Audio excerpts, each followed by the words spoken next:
Welcome back, everybody. What's up? The last 3 songs you heard were Mystic by Tosh Sultana, You and Me by Shallow, like Shallow? Shaloo? Shaloo. And Who knows? Boarding It Up by Refs.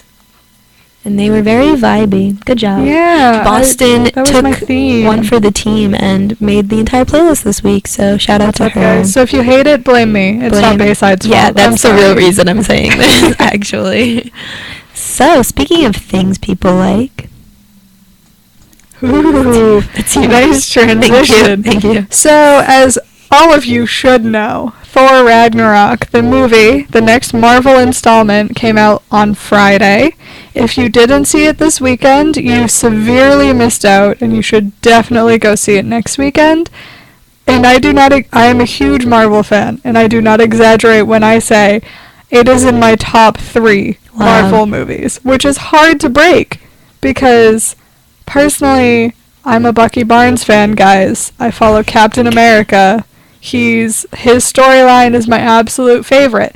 And I will be the first to say I was not a huge fan of the first 2 Thor movies. I didn't think they were very good.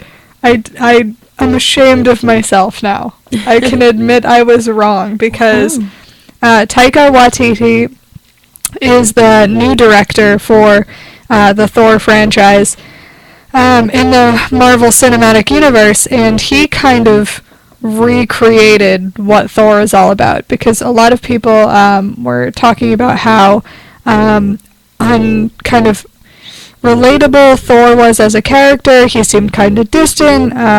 He wasn't really present, to no fault of Chris Hemsworth's own, who plays the character. It was more of the writing in general, because there wasn't a lot of character development in the movies, because it was so action-packed. This movie, however, makes up for all of that. All of it.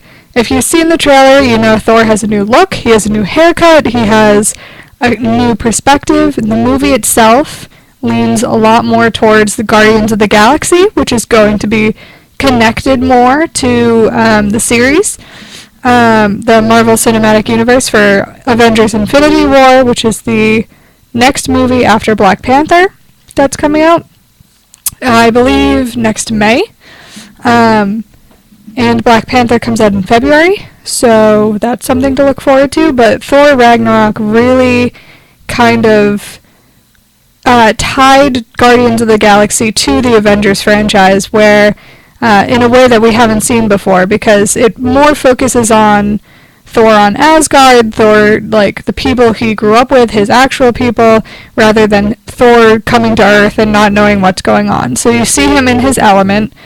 You see him with Loki, who also has a different kind of characterization in this film.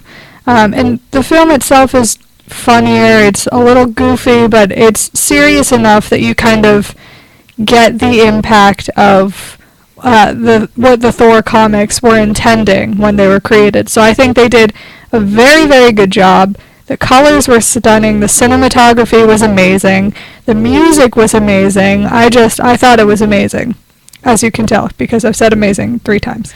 Wow, that's interesting that you say all of that, because I've seen, I believe, only one of the Thor movies. I know, I've been lacking. Well, I didn't enjoy it as much. Yeah, the first 2, they weren't great. There wasn't a lot of plot development. It was more of, this is the character. Look at the character. Like, yes. Trying to push that rather than the development of the plot lines and the development of the individuals in the film. Whereas this one, it's longer than the other Thor movies. It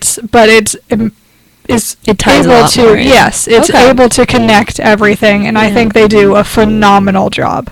Yeah, because I'm not like a die-hard superhero fan, but I do enjoy the ones I go out to see. But that being said, I don't go out to see all of them, so this wasn't one I was necessarily going out of my way to see. But maybe I just have to now, because I've been hearing it's getting good reviews, and if it has your stamp of approval, I must try it out then. I mean, it's genuinely funny. I see on there it says that Thor Ragnarok is the 17th #1 box office opening for Marvel Studios, and people are saying it's one of the best Marvel movies to release so far, claiming it to be a strong blend of comedic and action. So it really has a little bit for everybody. It was really, really good. And like a lot of the other Thor movies and the Avenger movies that Thor was in, you see him just kind of waving the hammer around, and everyone's just like, how is he a god when he's just like playing with his hammer and like fighting like everyone else? This movie goes into more depth of that and like who Thor actually is and how powerful he is. And I think they do amazing. So I would definitely recommend everyone go and see it. You'll probably hear some music for the film on this channel because they did have some indie songs, which is awesome. Wow. Are any on this week's playlist? Or not on this week's playlist, but I'm working on it for next week. Wow. Or the week after. Either whichever. Well, stay tuned for that, and we'll bring you back into some more music.